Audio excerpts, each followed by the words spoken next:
Salaman Aleu! Aujourd'hui, nous allons parler de 5 choses que tu ignores sur Madagascar. 1. Madagascar est un pays méga divers, ce qui signifie doté d'une grande biodiversité. Le critère principal de la mégadiversité est l'endémisme au niveau des espèces, des genres et des familles. Les pays mégadivers sont un groupe de pays dans lequel la majorité des espèces végétales et animales présentes sur Terre sont représentées. Ils sont donc considérés comme les plus riches de la planète en matière de diversité biologique. Dans leur ensemble, ils représentent environ 70% de la biodiversité de la Terre. Madagascar abrite plus de 250 000 espèces, dont 70 à 80% sont endémiques. Pour finir, citons quelques pays mégadivers: l'Afrique du Sud, la Chine, la Colombie, l'Équateur, l'Inde, l'Indonésie, la Malaisie, le Mexique, le Pérou, les Philippines, la République démocratique du Congo, le Venezuela ou encore le Brésil. D'ailleurs, en parlant du Brésil, sais-tu qu'il a un point commun inattendu avec Mada? Ce qui nous amène au point 2. Le Rumazave n'existerait pas sans le Brésil.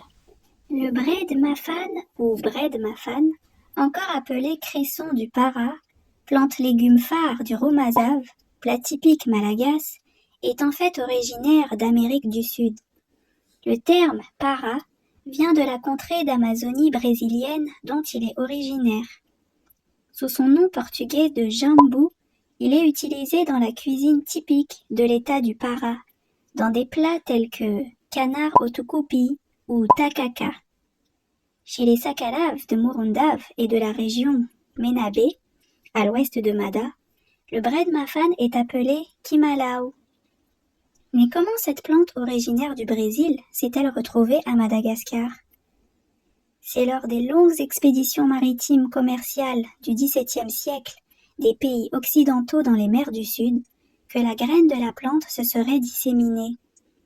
Utilisé pour lutter contre le scorbut qui ravageait et décimait les marins, le Bred Mafan, très riche en vitamine C, fut cultivé et récolté lors des escales. Madagascar se trouvant sur la fameuse et funeste route des épices, précurseur de la colonisation des pays du Sud par les pays impérialistes du Nord, c'est ainsi que la plante y fut introduite et finalement adoptée comme aliment incontournable de la cuisine malagasy. Cette histoire insolite lie de façon inattendue et irréversible Madagascar à l'Amazonie brésilienne. 3. Un roi Sakalave à Paris. Le roi Twel, Anji Milafikarivu de son nom posthume, fut le dernier roi Sakalave indépendant du Menabe. C'est en 1897, un an après le début de la colonisation française, dans la nuit du 29 au 30 août, que le commandant Gérard lance une attaque surprise sur le village royal d'Ambiki, qui fera de nombreux morts, dont le roi Twel et son bras droit, qui seront décapités. La tête du roi fut saisie par les colons et disparut des rapports officiels. C'est dans une lettre que l'on retrouve au Muséum d'histoire naturelle, écrite en 1898 par Guillaume Grandidier, qu'il est fait mention de 2 têtes d'illustres Sakalaves, que celui-ci fut autorisé à prendre et qu'il déterra de ses mains. Guillaume Grandidier était un naturaliste qui suivit la progression des troupes coloniales à travers l'Ouest et le Sud-Ouest, dans le but de collecter en priorité des crânes humains, sur demande expresse de son père, le célèbre explorateur Alfred Grandidier. Les crânes Sakalaves firent leur entrée dans le département des collections d'anthropologie du Muséum d'histoire naturelle de Paris en 1899 et y demeurent entreposés depuis. 4. 7 espèces de baobab. Le baobab, arbre emblématique et sacré de Mada, est considéré chez nous comme la mère de la forêt. Savais-tu qu'il existe 7 espèces de baobab à Mada contre une seule en Afrique? Madagascar s'est séparé de l'Afrique il y a 165 millions d'années. Et depuis, l'évolution de sa faune et de sa flore s'est extrêmement diversifiée. En ce qui concerne le baobab, Adansonia de son nom scientifique, c'est Adansonia digitata qui est présent à la fois en Afrique et à Madagascar. Les autres, Adansonia grandidieri, Adansonia madagascarensis, Adansonia perrieri, Adansonia rubrostipa, Adansonia suarezensis, Adansonia za ne sont présents qu'à Mada. Le plus gros et ancien spécimen, avec ses 28 mètres de circonférence, surnommé Tsitakakansa, se trouve dans le district de Mulumbe. Et tout comme ceux qui peuplent la fameuse allée des baobabs à Mulundave, il s'agit de l'espèce Adansonia grandidieri. Grandidieri, ça ne te rappelle pas quelque chose? C'est donc en hommage à Alfred Grandidier, le collecteur de crânes humains dans ceux de nos ancêtres, qu'a été nommé notre mère de la forêt. Ok. Bon. Et enfin le 5. Les survivants de l'île Tromelin.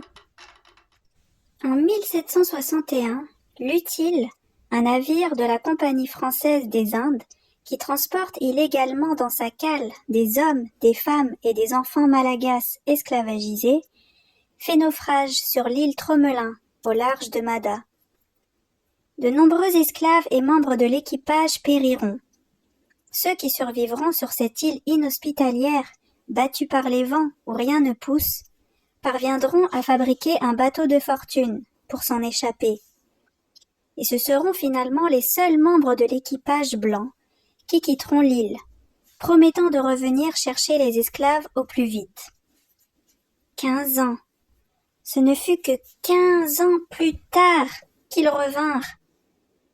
Quand ils reviennent, le 29 novembre 1776, ils ne pensent même pas trouver âme qui vive.